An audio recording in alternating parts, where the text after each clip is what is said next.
So you coastal folks have a lot more flexibility with your timing. Segment 2. Root vegetables. Veggies 6 through 10 that you should plant in February are going to be your direct sown, frost-tolerant root vegetables, and those are going to be beets, radishes, carrots, parsnips, and turnips.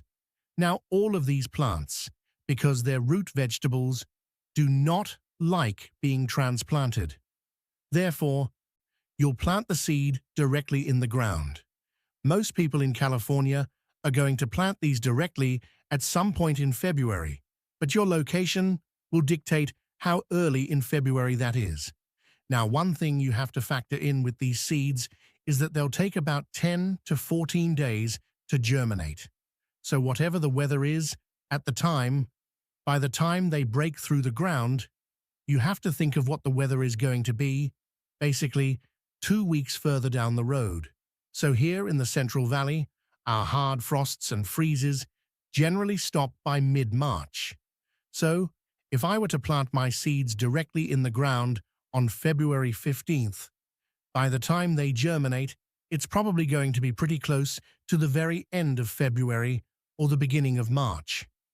And that's perfect timing because we're past the worst of the cold.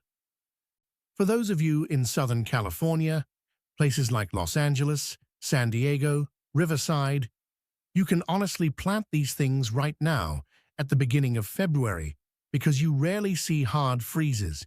Your biggest concern is actually going to be getting them harvested before it gets too hot in late May and June.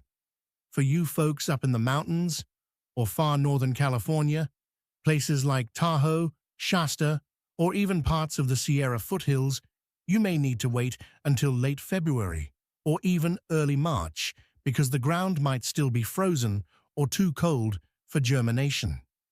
Now here's a common mistake I see California gardeners make. They plant these root vegetables too late, thinking they have all spring. But here's the thing. Carrots, beets, and radishes do not handle our California heat very well. Once we start seeing those 80 and 90-degree days in late spring, these crops become tough, woody, and bitter. So it's generally advisable that you plant these in such a way that you harvest them all before it gets too hot, probably by early to mid-May here in the valley, maybe late May on the coast. I learned this lesson the hard way. My first year gardening in California, I planted carrots in March, thinking I had plenty of time. By the time they were ready in June, it was already hitting 95 degrees regularly, and those carrots were so woody and bitter, they were basically inedible. Don't make the same mistake I did. Plant them now while it's still cool.